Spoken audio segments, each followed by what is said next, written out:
everybody. I'm Suzanne Shanahan here at the Kenan Institute for Ethics, and I'm delighted to welcome you to week 9 of Reimagining the World Together, How Friendship Matters for Our Future. For those new to this conversation, each week the series brings together sets of friends or colleagues, often unlikely duos, to share how their relationship has shaped their lives, their work, and their commitments. The goal is to illuminate the transformative power of friendship. These often deeply intimate conversations offer us a glimpse into the inner workings of a friendship, from whence it came, its logic, its challenges. They reveal what brings people together, whether it's show tunes or a commitment to racial justice, is not always what keeps them together. They each make clear that big friendships require hard work, serious work. Each time I'm fascinated by the stories that make sense of a friendship. And the theme that I keep returning to is how a friendship is both a source of courage to take on the world and a safe retreat from that same world, and how one friendship can often offer both. Reimagining the World Together is part of the Purpose Project here at Duke, a collaboration between Duke Divinity, the Kenan Institute, and the Office of Undergraduate Education. It is funded by the Duke Endowment. The Purpose Project seeks to make explorations of character and questions of purpose signature features of the Duke experience. This week, we have a super special treat for you all. This week's conversation with Julie Beck and Mary Katherine Howell will be moderated by Professor David Toole. David is a beloved colleague and professor jointly in Divinity, Global Health, and Ethics. More importantly, he is the intellectual genius behind this very series, and today, for the very first time, he will be a participant in the conversation. David is really an extraordinary colleague, the kind of person who makes work fun. He is a capacious, eclectic thinker, scholar, and teacher. He has a profound sense of humility and a finely honed moral imagination. He's got a killer sense of humor. David is the kind of person you learn something from every single day. When we first started talking about the series, David, as usual, was fairly dubious, but despite his trepidation and in classic David style and representing an amazing alacrity, he dug in and made it its own.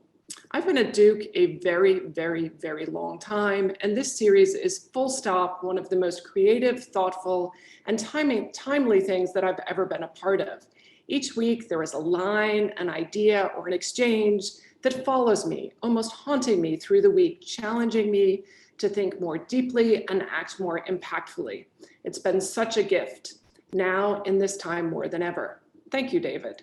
Before I turn it over to David, I just wanted to make a note on some logistics. First, technical troubles.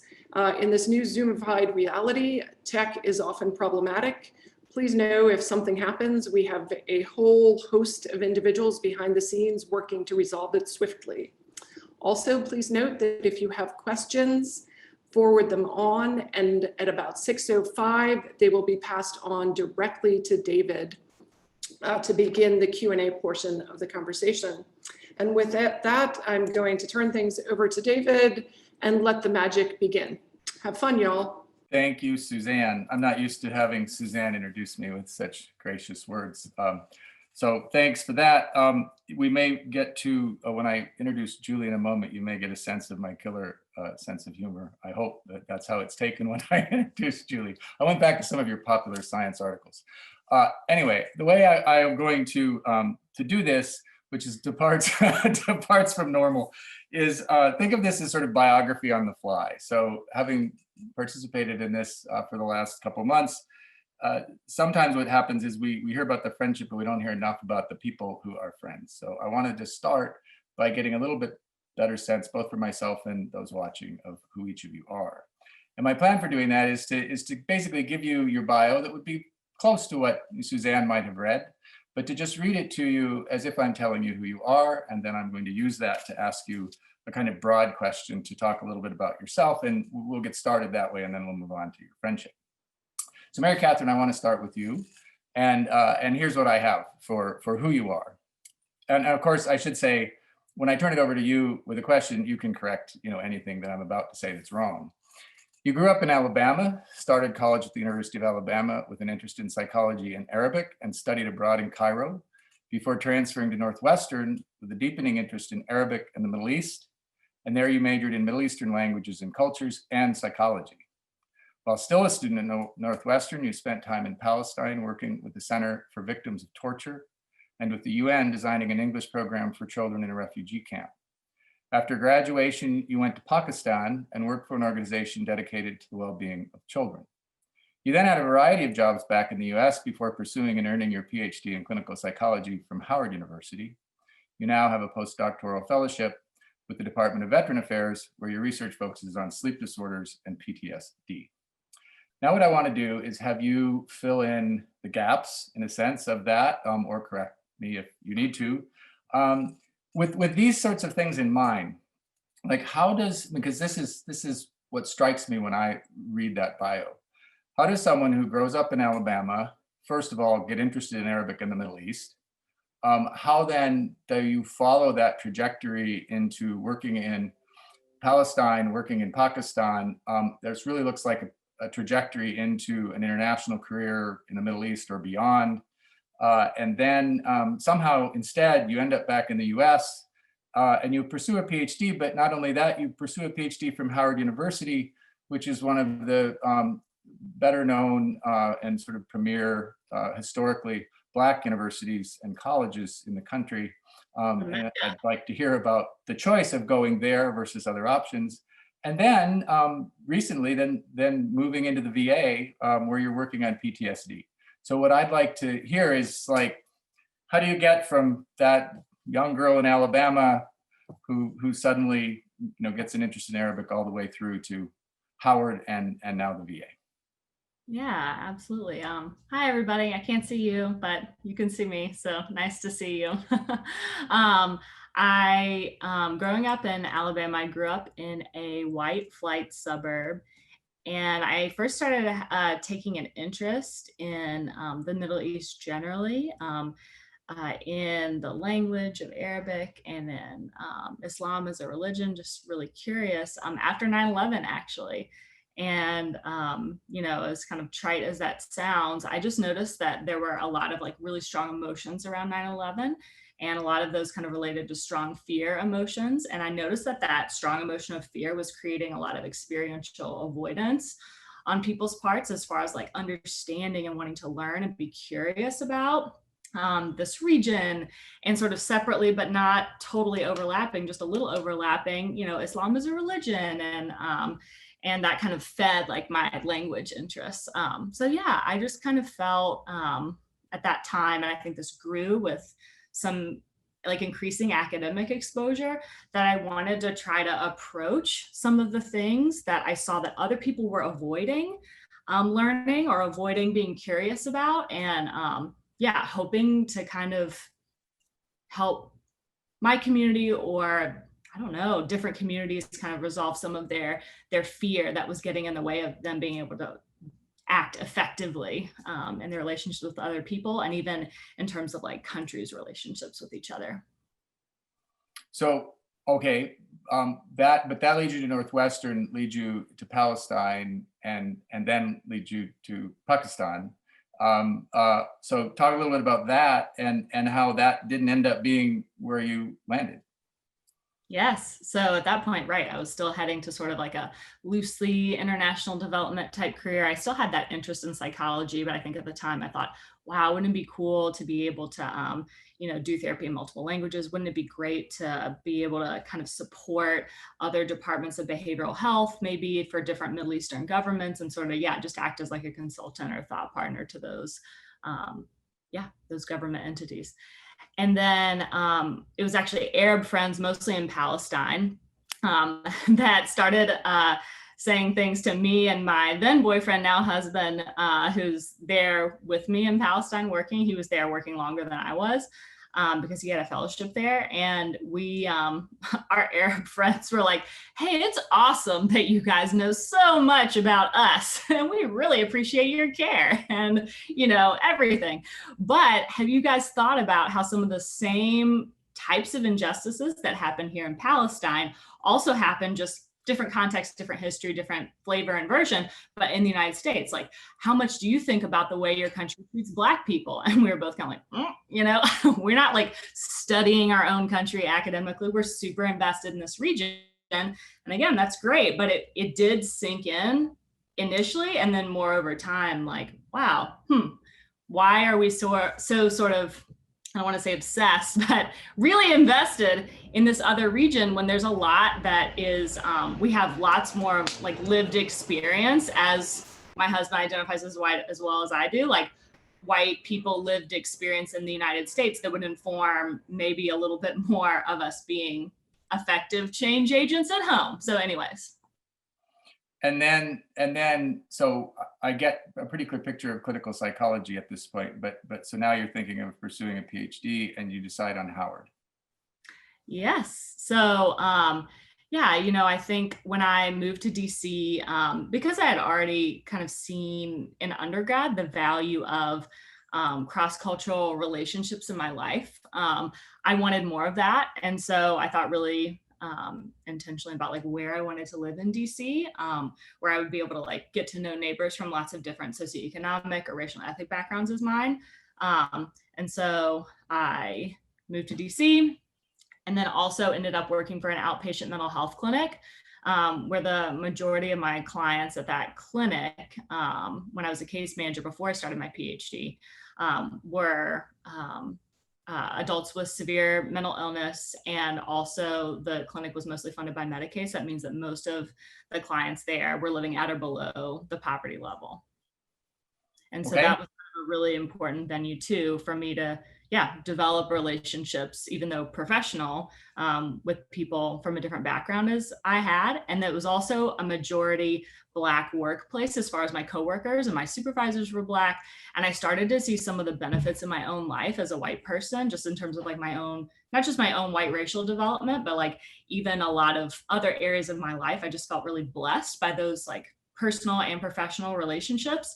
So I wanted more. So I wanted to go to an HBCU. Okay, cool. All right, Julie, your turn. So here you go. You grew up in Michigan. When you were 16, you decided you wanted to make a living as a writer. You ended up at Northwestern as a journalism major, got an internship in New York City your senior year. That gig led you to work as a freelancer for the magazine Popular Science, which you kept doing even after your day job became writing for a now defunct journal for corporate lawyers. For Popular Science, you wrote articles with titles like, How Much Can a Human Body Sweat Before It Runs Out? Coffee-Powered Car Sets Land Speed Record. How Not to Be a Dad, The Latest Science of Male Birth Control, Examining 8 Promising Methods of Male Contraception in Development, Happy Father's Day. And my favorite, How I Survived a Week Without Food. I Consumed Nothing But Soylent, a food replacing beverage for a week. Here's what happened to me and my poop. So when you started working for, then you started working for The Atlantic.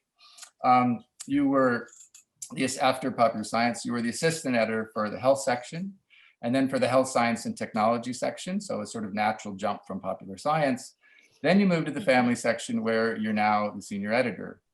That section is home to the Friendship Files, stories that you tell about friendships through interviews with friends that carry titles like What's It Like to Meet a Friend Who You Know Only Through Video Games, or When Your Best Friend Gives Birth to Your Babies, All 4 of Them. And sometimes you write articles outside the Friendship Files, like Did You Wake Anyone Up to Tell Them Trump Has COVID-19, on the impulse to tell the person next to you when a big story breaks. In addition to writing the family section of the magazine, editing, writing for it, you are also the senior editor of that section, which I presume means you have some editorial control over the kinds of articles published there, which brings me to my question. So you've come a long way from the days of writing for Popular Science or a publication for corporate lawyers, and even farther from being the 16-year-old girl who wanted to make a living as a writer. In both your writing and editing for The Atlantic's family section, do you feel like you've arrived, or at least are approaching what you had hoped for? Or perhaps, to put it in reverse, would you rather be writing articles for Popular Science? I mean, I think I did peak with that Soylent article, and it's all been downhill since then. I don't really know how much y'all want to know about that, so I'll just leave it at that. I knew that's what he was going to say too. And he's like, "Oh, I found some popular science articles." I'm like, I stand by it 100%. It is my masterpiece. But yeah, no.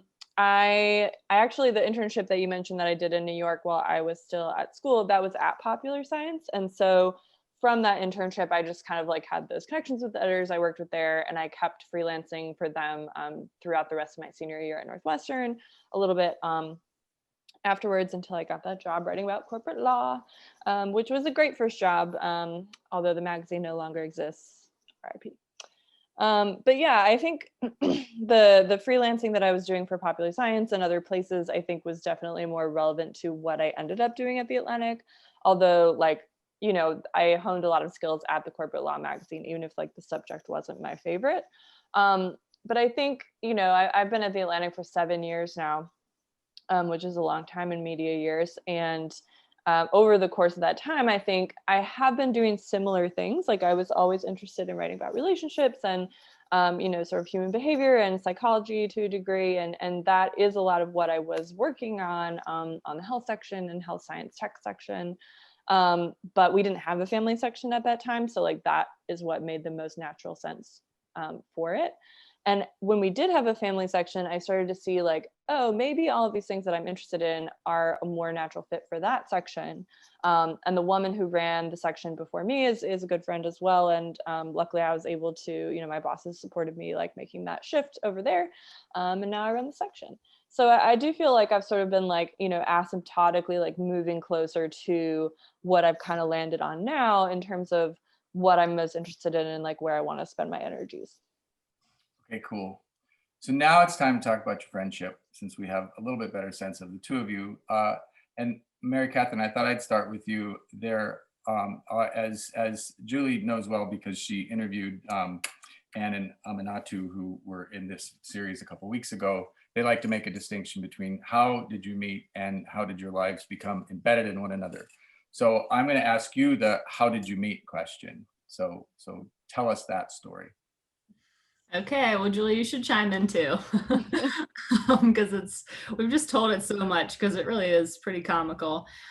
We had a mutual friend who had told us both like, hey, let's live together next year, but had not told us both about each other. So like we're like this, and so she said, hey, you know, let's go check out apartments on Saturday. I was like, great, that's awesome. And this person was not a super close friend of mine. She was becoming a close friend. I was like, yeah, be a cool person to room with for my senior year at Northwestern. And then we show up to the first house that we're going to go see. Or no, do we pick you up in our car? No, so what happened, yeah, I knew that MK was coming to look at apartments with us, and this mutual friend was named Katherine, so sorry for the name confusion, but yeah, we were planning to live together off campus, moving out of the dorms, and she was like, oh, hey, my friend Mary Katherine is gonna come look at apartments with us, but the way it was phrased, I thought like, she's just looking for herself too, so like, why don't we all go together kind of thing. And I remember meeting you, and like the first thing you said was like, I'm a hugger, and you came in for the hug, and I was like, all right, nice to meet you. And we all went and we looked together, and this whole time that we're looking and like writing down the numbers of available buildings, I still had that same impression that like, oh, MK is just like here to like also research for herself.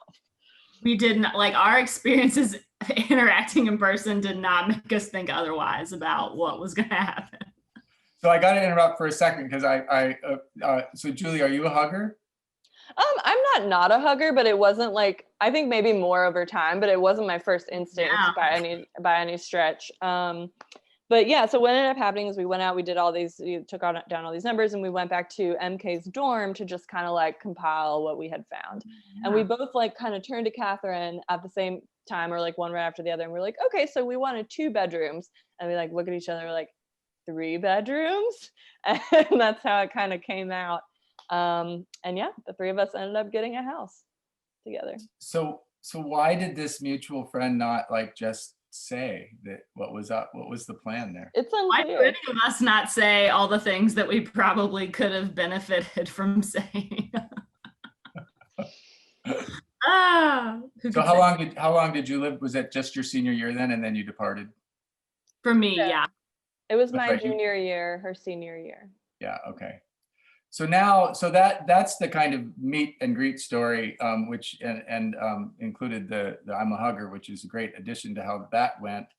Now what I'm interested in is, the way that Anne and Aminatu talk about sort of how you became embedded in each other's lives. And there, Julie, I thought I'd start with you, but in this sense, and it doesn't matter if you interrupt one another or how this goes, but I thought I'd start with you because as some people who are in the class attached to this series know, but others might not, the way we arrange these series is sometimes we knew of two friends and we would go to the friends together and say, would you like to do this for us? And they would say, sure. And sometimes we didn't, we just knew a person or found a person and then said, hey, we're doing this cool thing. Would you like to join us and just choose anybody you want that is a friend, which is the case with you. We found you through the friendship files and I contacted you and said, would you do it? And you hemmed and hawed and finally said yes. And then, had to pick a friend and you picked Mary Catherine. So why did you pick Mary Catherine? Yeah, I think I was hemming and hawing because I can't just like commit on behalf of someone else. So I kind of had to figure that out. But I think the reasons I picked Mary Catherine are not necessarily an answer to the question of like how we became embedded in each other's lives, because that's further back in time. But the reasons are basically because MK and I are neighbors. We live around the corner from each other and we have for many years now. And so she's definitely the friend I've seen the most during this pandemic, just by like sheer proximity. And there's also just like a couple interesting things which we can get to, and I'm sure you will, that are like a little more unique to talk about in like our friendship and in our lives, that would make it a little more interesting than just like, oh, we're friends and we love each other, which is great. But like, as I know from doing the friendship files, not necessarily always like the most compelling conversation for outsiders. So. Okay, well, great. So that brings us to the Yurt. I think that we just need to go to the Yurt. That's skipping a lot, but we can go that's to the also Yurt. our plan for all kinds of like possible future crises. Just go to the Yurt. Everyone meet at the Yurt. Well, maybe I'm not going back far enough, but you can go whichever direction you want, backwards or forwards. But one way or the other, we need to talk about the Yurt. And Mary Catherine, that's really a question for you.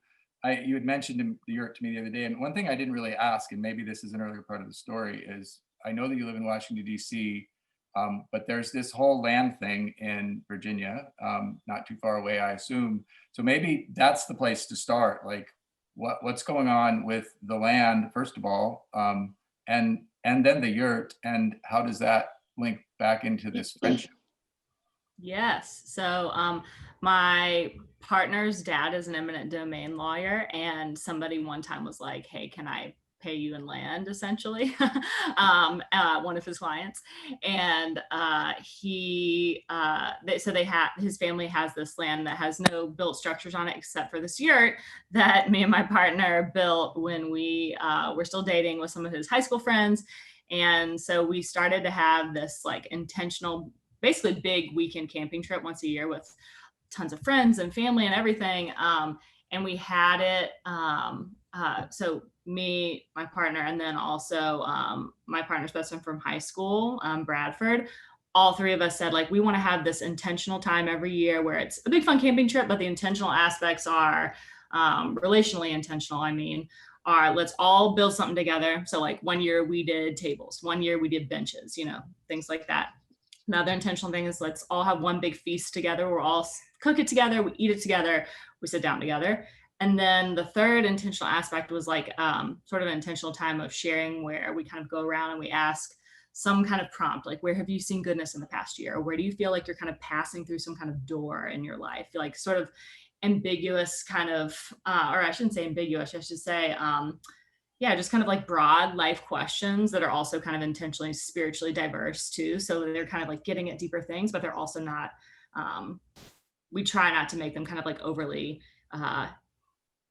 encapsulated in like a particular like religious or spiritual background, so that people from lots of different spiritual backgrounds can kind of come together in a deeper way to talk about these deeper life things. And I I happen to know what yurts are, but maybe so describe the yurt. Okay, so a yurt, it's a Mongolian hut, And basically, though, in the US, you can order these like Yurt kits from Lowe's or whatever. And it's a cylinder like this and a cone like this and a little oculus on top. And that's what it is. It's a semi-permanent dwelling. Okay. So now so for either one of you, so how does all of this connect back into the friendship with Julie? You're very focused on the Yurt.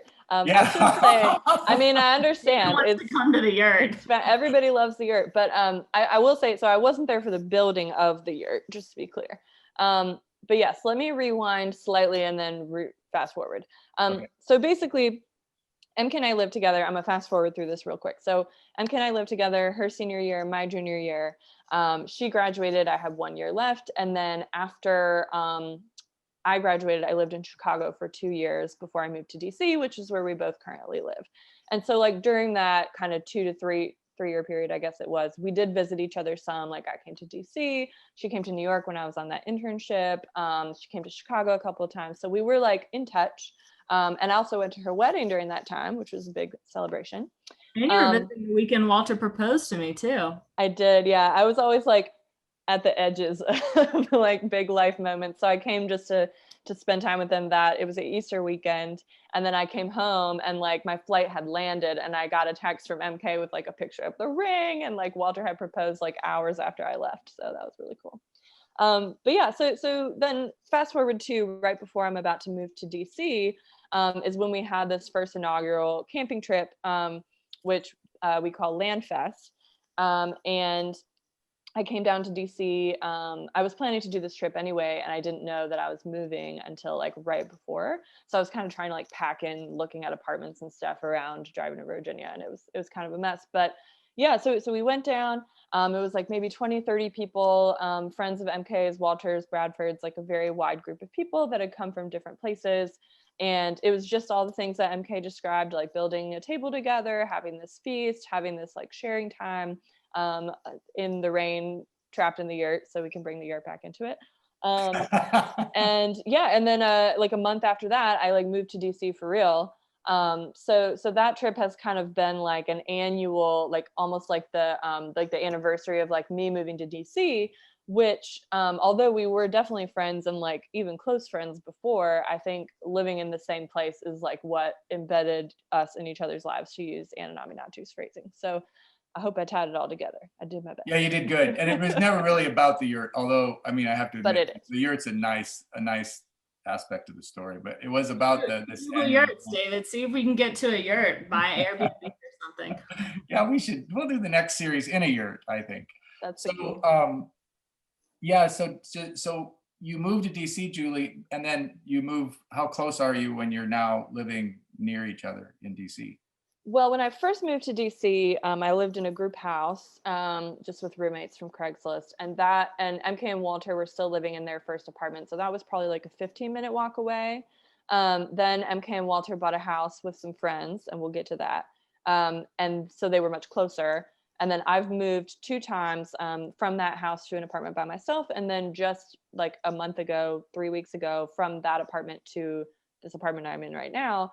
And both times I've like inched closer to Mary Catherine. So right now she is less than a block away from me as we are speaking. Fascinating. Okay, well, yes. And so we do need to get to this house. So I don't know the best place to start, Mary Catherine. It actually still might be the Yurt, or the Land Fest.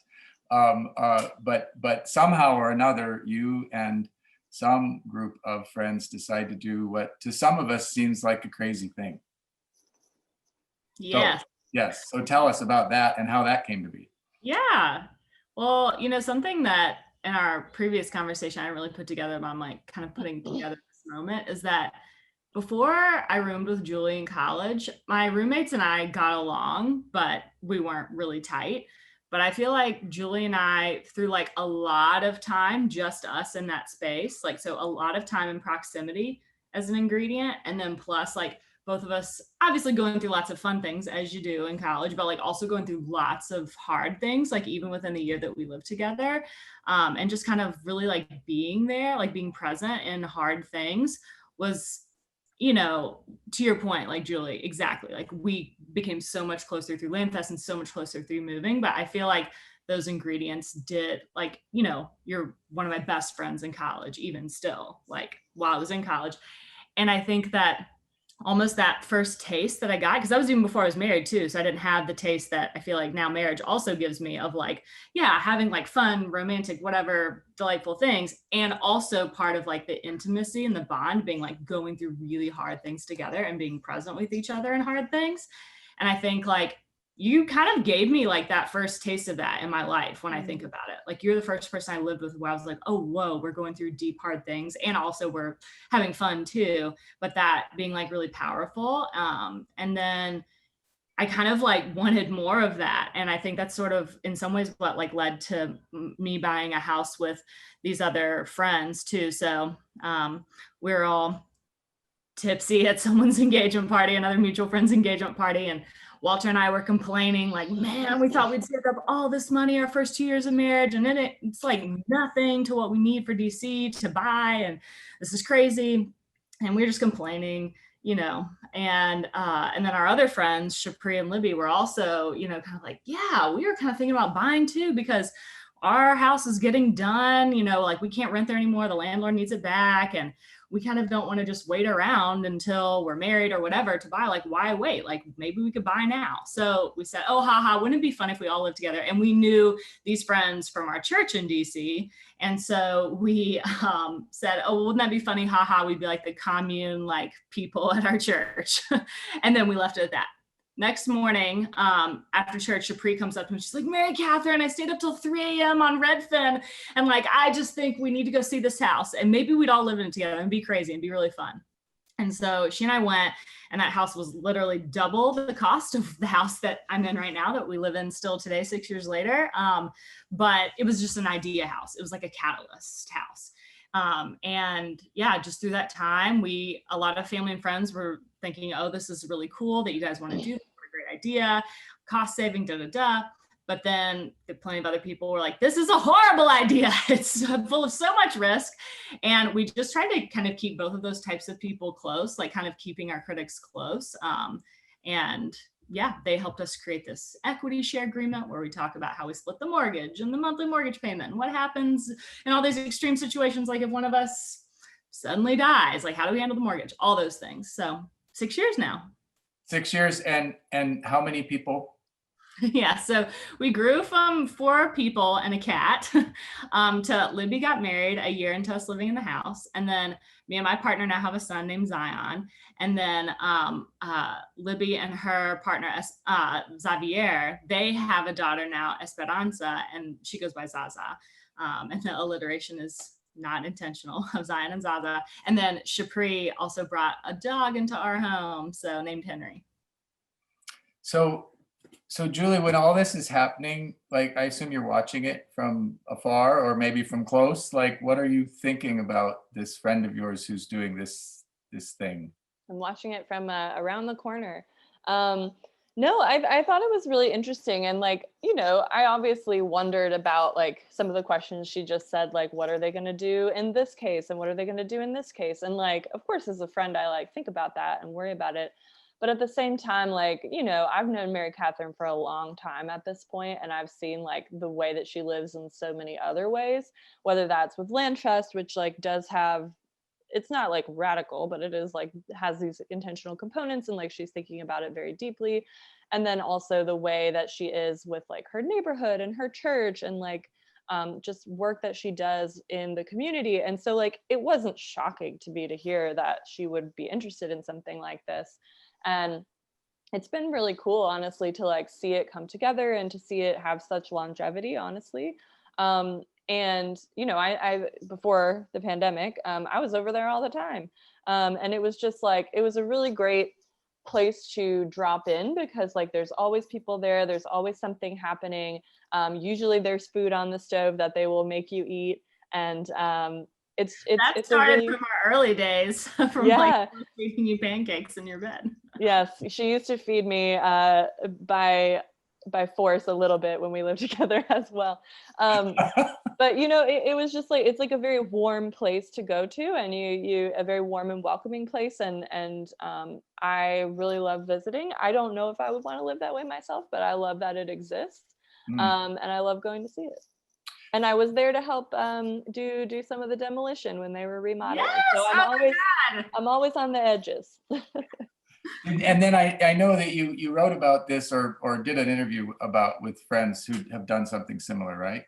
As part of the Friendship Files. Yeah, and so I mean, I imagine your students might know what this is, but I'll just quickly explain what it is. The Friendship Files is something that I started almost 2 years ago now at the Atlantic. It's a series of interviews with friends, and it's very, it's just like Q&A style, like very conversational. I will interview all the friends at the same time so that we can just like have a natural conversation and get their like natural interaction, which I think is a little bit just more nice to read than like if I try to cobble something together. But yeah, one of the groups of friends I wanted to interview from starting that series, like from the very start, was a group of friends that bought a house together, because I know Mary Catherine and I know their situation, and it's so interesting. Obviously, I can't interview them because they're my actual friends, but I was connected to another group also in DC that bought a house together through Shapri, Mary Catherine's housemate. She happened to know them.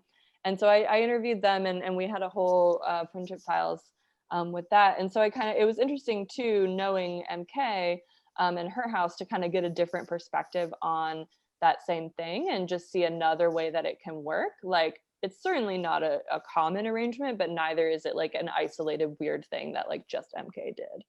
Well, that's one of the reasons I asked, because I think, about the fact that you interviewed somebody who had also done it, because I know Mary Catherine. We were talking the other day, you made this comment about how at the time that you're making this arrangement with these friends, your friendship with Julie was actually probably deeper than the friendship you had with them. So it's not as if you had these deep relationships with people. They were friends, but not that kind of friend. But you also then sort of trailed off into a comment that we never talked about, that's different 6 years later in terms of your relationship with these people. So say a little bit more about that relationship. And I'm also interested to know how the church connection comes in. Is this actually in some ways almost a sub part of the church community, or all the people in the house part of that community? How does that work? And then Julie, I'd like to know how that might contrast with what you heard from other people. But so how does that, what's that like, Mary Catherine? Yeah, I think something that's kind of interesting about us deciding to all live together. First of all, now that I think about it,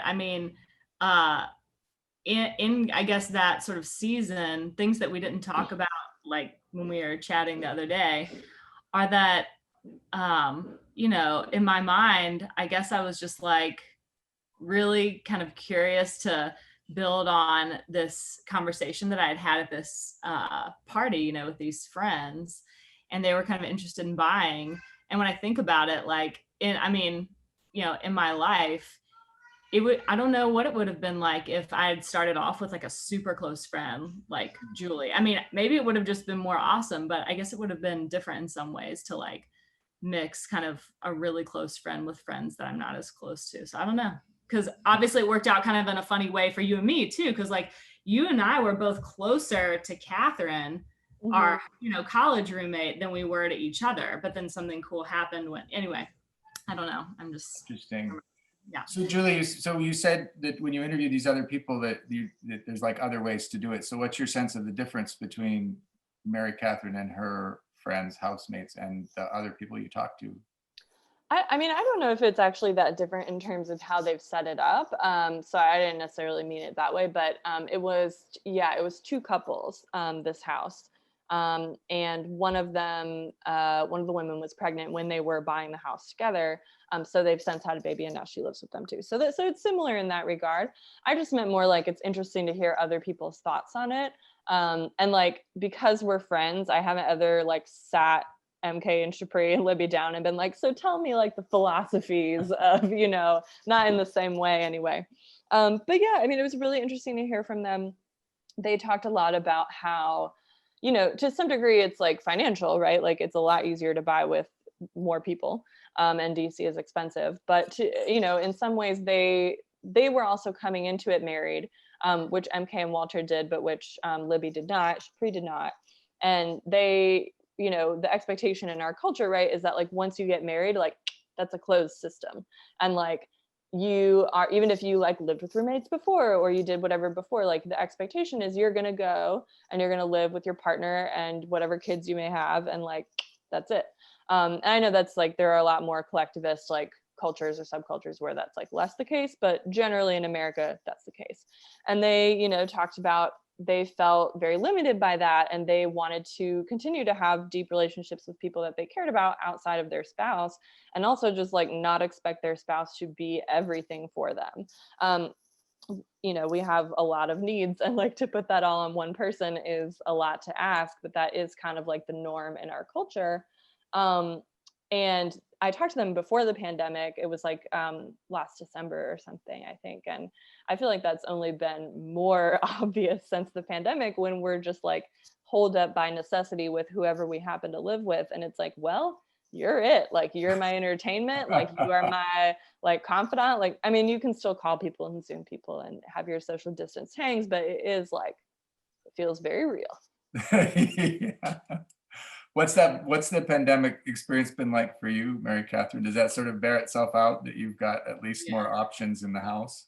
Totally. I mean, I think in some ways the pandemic is just a more intense version of the types of things we were experiencing in the house before, where, yeah, there's just all this, you know, kind of, it's more people. So it is more communication and it is more effort, you know, and at the same time, it is incredibly rich. Like my ability to, yeah, just get everything from really practical support, like when I was learning to like breastfeed my son, like people around to just kind of help with things of life that I just could not handle. And that, of course, like my partner was super supportive in helping me with that journey. But for example, you know, it's just incredible for somebody to like bring you some food and while like, you know, my partner's sleeping and resting, you know, it's just those like little moments, and those little moments multiple times every day. And then those times every day for 6 years is just really powerful to kind of have that mutual interdependence. Yeah, and I forgot to follow up because we jumped before you sort of answered it. How much is that connected to the church? And oh yeah, sorry, we community? didn't get to that in Yeah. the last question you asked. Yeah, I think like especially when we started, it was huge, especially because at the time, all four of us that originally bought, we were all involved in different types of youth mentoring in our neighborhood, like in our immediate neighborhood. And so it was really kind of powerful to have sort of a lot of shared spiritual beliefs and practices. And then at the same time, to also be like learning to do like very practical sort of organizational things together, like how are we going to organize this meeting and you know, do this, you know, in some ways like those really like hard skills, organizational management skills kind of helped us for the house, because now we all have our little roles in the house. We joke that Shapri is VP of procurement because she handles all the Costco ordering, and I'm neighborhood relations because I like really know all the neighbors and chatting with them all the time and get their info and all this stuff. So Interesting. So what do you think, I'm trying to find the question, I had it.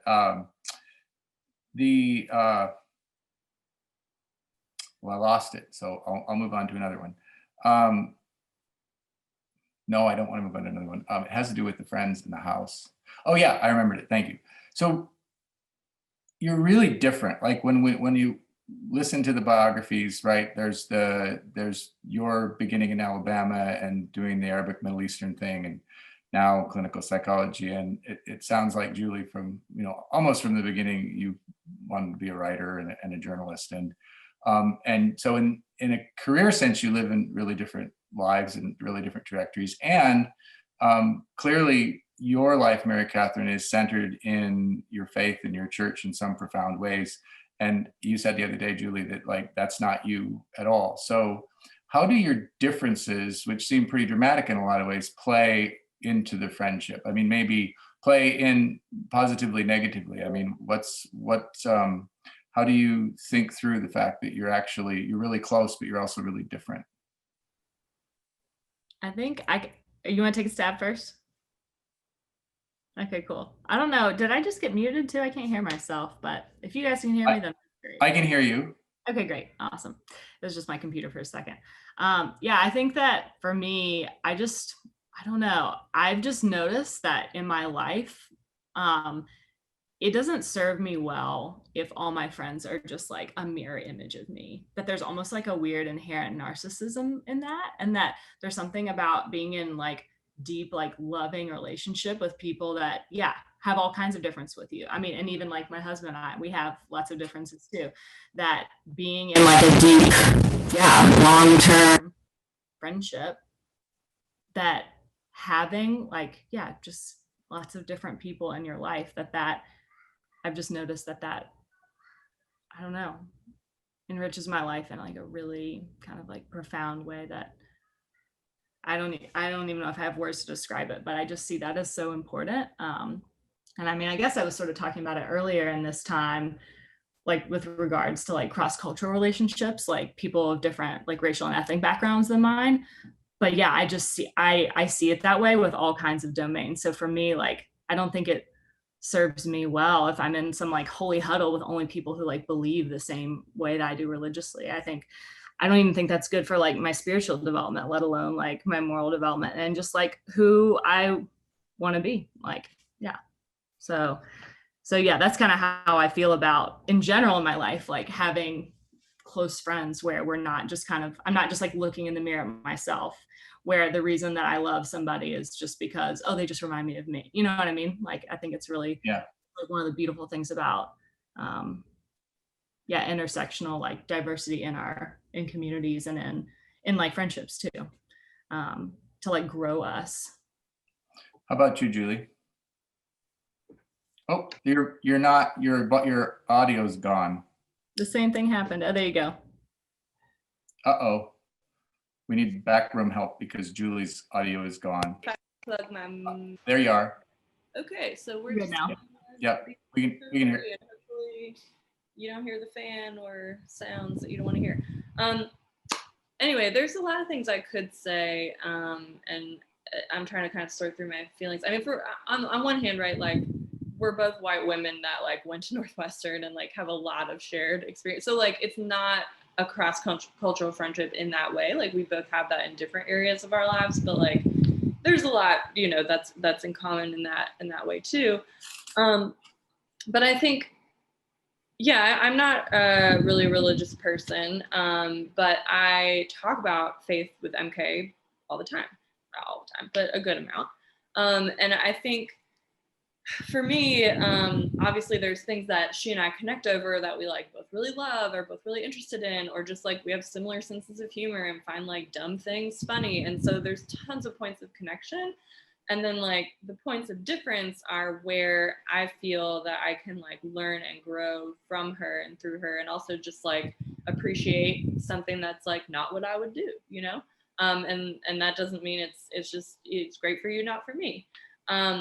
And I mean, I think I have learned so much from Mary Katherine, and she has pushed me to grow in a lot of ways, even if it is like maybe from a weird side angle.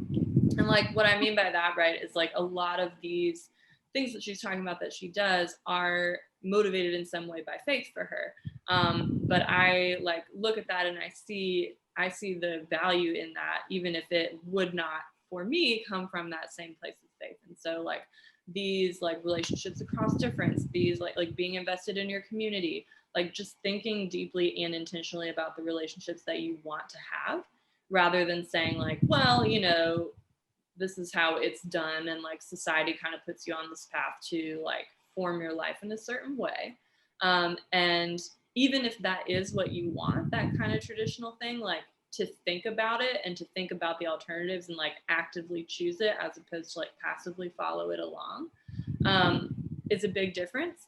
And so I see a lot of these things in Mary Katherine, and I also feel like I see a lot of like just amazing communication skills which like partially comes from this and partially comes from like being a therapist and partially comes from being Mary Katherine, I assume, that has like taught me ways to relate to other people that I can bring into my life. And so like it's not, I guess it is different, but I don't always think about it in that way. I think about I'm friends with Mary Katherine because I connect with her, I love her, and like we have so much fun together. But I also am friends with Mary Katherine because I see things in her that I deeply admire and like want to bring into my life.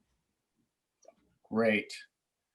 So let's turn for a minute to, to sort of bigger questions, not just about your friendship, but sort of working out of your friendship and your lives, how you see the world now. And you both have used the word intention quite a bit. You need to be really intentional. So Landfest is this intentional thing, and you create a whole structure around building, eating, sharing. And when you were talking just now, Julie, I think you used intention several times, right? So if I took that to a little bit bigger, and out to a bigger landscape just outside your friendship, like how do you think about being intentional outside the friendship in terms of how you're acting in the work that you do? So for example, so Julie, if I go after you first, in the friendship files, like how do you, I mean, you told me a little bit about this in the past, but like, if you're being intentional about the friendship files, what are you really looking for in friends that you see as people who would be really interesting to talk to? And has that changed in the last 8 or 9 months? Like do you find yourself looking for different things, or do you, I mean, is it really random? And I could, to expand it out, I mean, the same thing would be with the editing, right? Like, have you found in the family section of The Atlantic that now you're looking for a different kind of story than you were a year or two ago? What does the intentionality look like as you try to sort of bring the substance of your life into the work? Yeah, I mean, I do think intentionality sometimes becomes like a buzzword, and so I want to like limit myself a little bit. But we have our linguistic crutches; it's fine. I think I don't know that what I'm looking for from the friendship files has like changed dramatically since I started it. I mean, the baseline, right, is like I want to have a diversity of stories. So whether that's racial, ethnic diversity, whether that's like gender diversity, whether that's whatever, as well as like, I didn't want to just do a bunch of celebrity friends. Like sometimes people like celebrity friends and that's all well and good, but like also including like just normal people with interesting stories. And so I wanted to make sure that we can never capture like fully the multiplicity of friendship, but that at least we're like taking a slice that doesn't feel like a really misshapen slice. So I don't think that's particularly changed. And then the other baseline thing being like, just for the sake of like putting a headline on it and for people being interested to read, there has to be more than just we're friends and we love each other. And people do write in and they're like, this is my best friend, like we met in college, like she's so important to me. And I'm like, I love that, I support that, like I can't turn that into a story. So there has to be a little nugget of something to catch on to. And that doesn't have to be like, it can be wild, like you were a surrogate for your best friend and gave birth to quadruplets, which is the one I did. Or it could just be like very normal, relatable, like I remember there was one, I interviewed these people who have like a running G chat that they have all day, every day at work, and they just type like silly things to each other, which like we've all done that, but it's still like something that you can talk about and something you can explore as to like why this is meaningful, or like what, you can, there's a bigger idea embedded within the friendship, maybe is a way to put it. And I don't think that's changed much. I mean, obviously with the pandemic, I've like done a few that are kind of more pandemic related. And then for the family section more broadly, I think it's sort of the same principles. And I wouldn't even be so flattering to myself as to say that I'm always like super intentional about it. I mean, a lot of times it's just like, oh, I think that's interesting, let's write about it. And that's that. Well, I want to briefly chime in to just say that I feel like as a friend, you're probably like among my most intentional friends. Like the way that you like pursue me, and even like times where, yeah, there's been something about like our dynamic. Like I think a few years ago, I'm thinking back to where there was like a way I was not being like the best friend or like very loving or caring or intentional myself in some areas. And you cared enough to like tell me.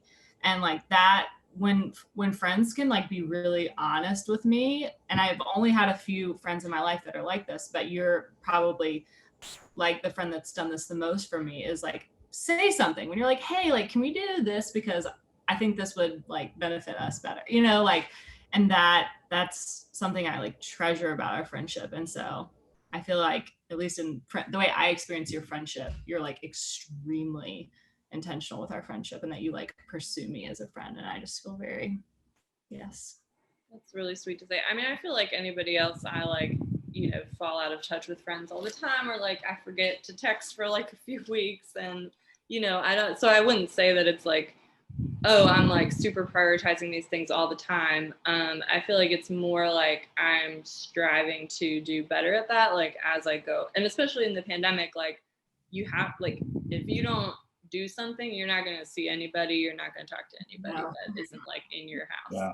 So yeah, definitely trying to work on that. Julie, do you think that you've learned anything about friendship from the friendship files? I mean, that's kind of a hard question to ask, I'm sure, on the fly, because then I did count, by the way, I think it's 60 exactly now. So that's remarkable, really, because it's only been since early 2019. That's a lot of friends to talk to, and you interview them and then you edit, write it. So do you feel like just even within your own life, thinking about friendship, you've learned things from that you could, like, even one thing that sort of comes to mind that you've learned? Yeah, I think I could say, I mean, I was reporting on friendship sort of like from a more science perspective before I started doing these like experiential interviews. So I don't know that these things I'm about to say are like profoundly new from the friendship files to me, but I think it did solidify them. And the two things I would say, one is that friendship is the only relationship that like does not come with a built-in societal script. So there's no like, you know, with romance, right? Like you meet each other, and then there's like a way you date, and you do this and this and this, and there's a mutual understanding of how that works. Even if you rebel against that and you kind of go your own way, you're still acting against this script that we all know. And friendship doesn't have that. So whatever path it takes is created by the people that are in it. And that's like both its strength and its weakness, right? So like you can do whatever you want, but you can do whatever you want. And you might not, you know, you can let it go. And then the second thing I think kind of feeds into that, which is structure and ritual, and like the role of that. And a lot of the friendships that I have featured have something, and sometimes it's a big thing. Sometimes it is, you know, we go on this like vacation every year together and like without fail, or we have this game of Dungeons and Dragons that we've been playing every week for 30 years. And sometimes it is like a very prescribed structure like that. And sometimes it is just like whatever you may do yourself without realizing, like just G-chatting each other all day long, or like having a weekly call where you catch up with a friend long distance. And the value of that, like having something that is built into the architecture of the friendship, just like lessens the burden on you to be like, oh, I gotta reach out to this person, I forgot to talk to them, we haven't hung out in so long. And I think long term it does kind of like help keep those friendships together. It's not to say if you don't have like some weird ritual you made up that you're not going to be friends anymore, but there is value to like creating these structures, and that seems to help a lot of people. Yeah, clearly creative rituals that like with the intention to like impact the heart and impact interpersonal relationships is sort of the idea behind Landfest too. It's like, let's come up with like a creative ritual that's basically a big camping trip. It just has a couple components that we're like, let's do these things, but it has a big impact on relationships. It's super deep in Julie's and my relationship. Like, yeah. And we've gone every year. So every year since that first year. And I think there've only been 6 like official Landfests. But then last year we didn't have an official one because MK and Walter had just had a baby, and that's and doing Bradford and his partner had also had their child. Bradford and his partner had had a baby as well. But me, Walter, MK, and Zion, their son, did go to the land together, just us. And then this year, the pandemic obviously precluded big Landfest. But for my birthday, my boyfriend and I, and then MK, Walter, and Zion again went to the land and had like social distance, like nobody worried. They stayed in the yurt, we stayed in a tent. And had like some social distance time on the land as well. So yeah, it's a special place for us. For sure. Cool. The fest continues. Mm-hmm. So Mary Catherine, to stick with the question of learning about friendship, so you know you don't spend time every week interviewing friends, but you do spend time both in clinical work, obviously, and research, and then you happen to live in a unique relationship with a bunch of friends. So what would be you've already seconded the sort of ritual idea that Julie put out there. What what do you feel like you've learned about friendship, either in the clinical work or in the living, or both? Yeah, I can speak to both. In some ways, I feel like in addition to, of course, all the research that goes into like these gold standard treatments that are out there that are super effective therapies for people with different like diagnoses, for example, that I do all the time, especially for folks with PTSD and folks with insomnia. I do those evidence-based practices all the time. But aside, like put all those aside, and as a therapist, like I'm modeling like a new and healthy relationship for this person, and it would look really different from maybe other non-professional relationships they want to have in their lives, but there's a level of like modeling like love and friendship like within a therapeutic relationship, and I really treasure that opportunity to just get to be a new experience for someone. I treasure the opportunity to myself get to enjoy the new experience of like getting to know a new amazing person.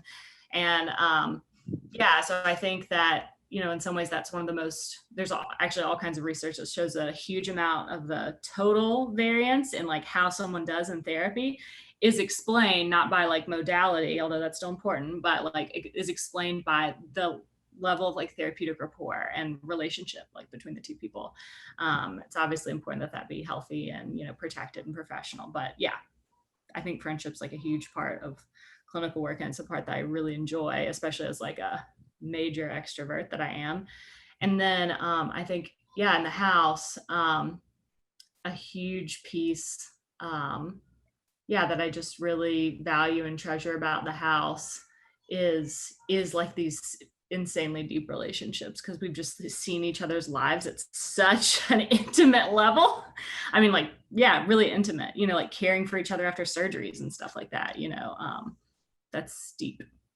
But did I answer your question? Yeah, you did. You both did. Great. So we don't have that much time left, but the one thing I really want to get to, and again, having sort of not had to moderate, but watch this 8 or 9 times, this sometimes is the hard thing to transition to. So I'm not sure exactly how to do it, but so the title of the series is Reimagining the World Together, Why Friendship Matters for Our Future. And so, Mary Katherine, I'm going to have you think about it first. We live, and you both gestured toward the pandemic. And of course, there's multiple pandemics going on right now. So how do you think about the future given the present, and given also, this is always sort of the trick, it seems to me, in these conversations. We could ask lots of commentators, just come tell us what they think is going to happen in the world. But given what you understand about human beings and friendship and deep relationships and what you see in the world and the kinds of commitments you've already made in your own life, obviously, with cross-cultural work, et cetera, what do you see, hope for? What can you reimagine about the world as we move forward? Yeah, I think a theme that I think about a lot with a particular type of therapy that I do called dialectical behavior therapy is this idea of a dialectic. And a dialectic is just when there are two things that seem to be in like direct opposition or kind of a contradiction, but they're really sort of like both true and both important things to hold. And I think that learning that therapy as a student, I've just finished my PhD at Howard, and now I'm doing a postdoc at the VA in the DC area. And so I've kind of started to view life more and more this way, in the sense of there are many things that can feel like quite threatening, and so threatening. This is even a tie to kind of how I viewed post 9/11, my experiences too. But I think there are a lot of things in life that can seem so threatening. And so, even like, we may have thoughts like, oh man, that's like evil, or and we may have thoughts like, I hate that, or I hate that person, or I hate this group of people. And that it can be really easy when you're experiencing kind of that surge to like super throw out, kind of like super cancel that mess. And like, I think that a dialectical approach is not about staying neutral. And a dialectical approach is not about staying approving of everybody and just, let's all get along in peace and just a kumbaya.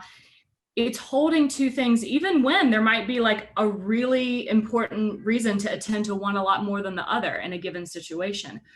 But what it ultimately means is that you never fully scrap, you never fully avoid, you never fully push it away or sweep under the rug or whitewash this other, whatever the other is. And they may seem like incompatible things that we have to scrap one and only attend to the other. But I think that dialectical approach helps it. You know, I think about it a lot with COVID. I really think about it with our other pandemic, our much more ancient pandemic, you know, America's original sin of racism. And I think, yeah. And so I think about that like dialectical perspective a lot. And I've seen a lot of benefits in my own life and in my patients' lives with like taking more of that dialectical approach. And I think it could be helpful for a lot of things that are facing our country right now. The election, everything, you know. Yeah. So Julie, similar question to you. I mean, well, same question to you, but so I can prompt you differently, or I can just give you the same question and see what you do with it. Knock yourself out, whatever you want to do. Well, what's your imagination for, I mean, we said reimagining, obviously. I mean, when we created the series, actually, it was the pandemic, early in the pandemic, but in fact, George Floyd had not yet been murdered, and we didn't have that in mind. And I was recruiting people to speak in the series. After that, then realizing that, like, well, if we're going to reimagine the world, I mean, we've got to reimagine the world, and now there's a lot more to reimagine. So yeah, I don't know, you know, how you would want to address it, but if I give that question to you, like, what's your own imagination for reimagining the world? Where do you go with a question like that? Yeah, I mean, it's a big question, and like, no one should put me in charge of the world in any stretch. But yeah, I think what I'll say, you know, I'll steal from Aminatu, who I interviewed a couple weeks ago, and like, the thing that she always says is like, adults making adult decisions for themselves, and like how we think that should be obvious, and like that's what we all think when we're kids and we think we're gonna eat ice cream for dinner every night or whatever. But to some degree, like, well, actually to many degrees, like the world is not set up in a way, it sets up many barriers to like you actually doing that. And one of those barriers is imagination, right? So I'm trying to tie back into many things that we talked about, but I think like the power of example is really strong in my life. Like when I look at MK's house, or I look at Landfest, I look at things that she's done, I can see ways of being that maybe I wouldn't see elsewhere. And in the friendship files too, I am often really interested in or inspired by like the things that the friends have come up with to keep each other close. And just like gathering those examples kind of helps me to think about like, well, where am I maybe just like defaulting in my relationships and I could do something different. Or I could, you know, I don't have to be doing this the way that I am. Is this what I actually want? Or is this what I'm just defaulting to? How do we apply that to like the world more broadly? I don't know. But I think like, I think to, you know, I have to sort of speak as a journalist here, but I think those barriers to adults just making adult decisions for themselves and like living their lives as they choose to, and, you know, unmolested, are the things that we could reimagine. And I do think during the pandemic, people seem, just like my like ambient sense of the atmosphere or whatever, like people seem more open to that idea because like our world has been changed so profoundly, like, and not by our doing. But that again is an example of like, oh, things didn't have to be the way they were and they aren't that way anymore. So like they could be otherwise, you know? Yeah. Well, I thought that was actually a really good answer. I mean, just by taking on, even in the friendship files and also, you know, watching Mary Catherine, that you see the imagination at work, which brings me to another way of sort of pushing on the same question, which is, and you've started to answer it, but do you, it seems like one of the things that you've picked up in the friendship files and in the Atlantic generally in the family section, and perhaps even in the other sections that you were working on before the family section, is, you know, you have a kind of intentional, to use that word again, window into, or maybe random, I don't know, into what's happening in the country, right? So do you feel like do you see a lot of imagination out there if you think about it when in what you're picking up in the stories that you're starting to try to push in the Atlantic? Do you think that do we have a good chance of reimagining the world because of things that are already going on that you're starting to see? Yeah, I do see a lot of imagination, and I think maybe one way of sort of illustrating that is like I remember starting the Friendship Files, and like I did like a batch of interviews or something before we launched just to like kind of get ahead of the game, and I was always in my mind that like, am I gonna run out of steam? Like, you know, is there going to be one day that I like interview a group of friends and it's just kind of boring and it can't really be a story and like I'm not going to be able to use that one, you know? That's just life. That, you know, it happens sometimes. I don't want to disappoint anybody, but then, you know, that really has not happened. Like there has not been one set of friends where I interviewed them, and you know, I usually budget like an hour for these conversations so we can go like pretty deep into whatever we want to talk about. There's not been a single one that I didn't publish. Because it was boring or it didn't work or whatever. Certainly some, you know, are like more sensational than others in terms of like how wild is this story, but there's always been something interesting to talk about, and like people are always very creative and thoughtful and warm when they're talking about their friends, and it's, to me at least, it's always interesting to read. So yeah, I guess that's encouraging. Yeah, okay. So we just have a few minutes, like, and I've been mostly ignoring questions from other people because I had my own, and I got to moderate tonight. So I, you know, nobody told me what to do. So, yeah, I mean, since we are, you know, what do we have? 3 minutes left. So maybe closing comments from each of you, given that most of the audience is students, are students in a class. They've been doing a lot of thinking actually about friendship, but of course they're where you both were some years ago at Northwestern when you sort of randomly met one another as roommates in a house. You both moved quite a distance from there to here. What kind of advice would you give to undergraduates at Duke right now, living in this moment, thinking, you know, projecting their life forward over the next decade? What would you want them to leave this evening with? And so Mary Catherine, why don't you start, and then we'll go to Julie. Okay. I think kind of getting back to my dialectical thinking set of comments. I think something that can be really helpful is that to gain an awareness or begin to notice times that you have a strong kind of impulse to be like, you know, F every last bit of that and kind of notice that as like really valid and important, because it probably is telling you something about your values, what you want to fight for, what you want to like act in the direction of. And that's vital. Like that's also, I mean, to talk about kind of like a justice lens, that's how we move justice forward, is listening to when you have those instincts about like, that is wrong, right? And even as you act kind of in the direction of noticing that thing that you have a sense like, oh, that's wrong, or like, I hate this, or whatever it is, or maybe it's a person, or maybe it's a people group, or whatever it is. To notice that, connect with that, and maybe act in the direction of it, and to not completely discard whatever that thing was that you had like the strong avoidance response to, and maybe just kind of hold that. This doesn't mean like, okay, flood yourself with all the things that you hate, because that's exhausting and that's not healthy.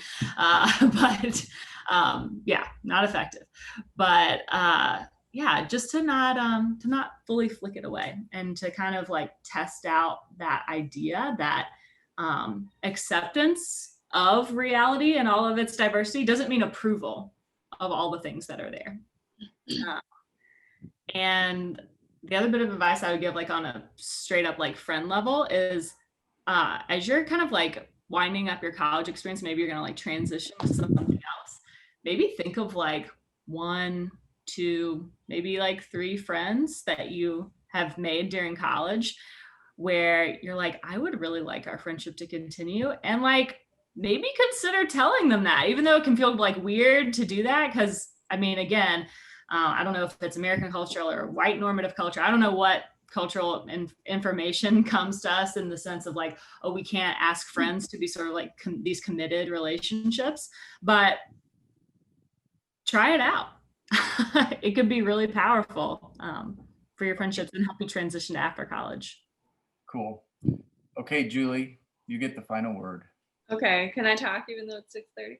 Yeah, you can, because I feel like, like Anderson Cooper and I've got the person on my ear saying, we're going to commercial, but go. You've got, it ends when I hit end, or they do, and Okay. they're listening to me. So. Okay.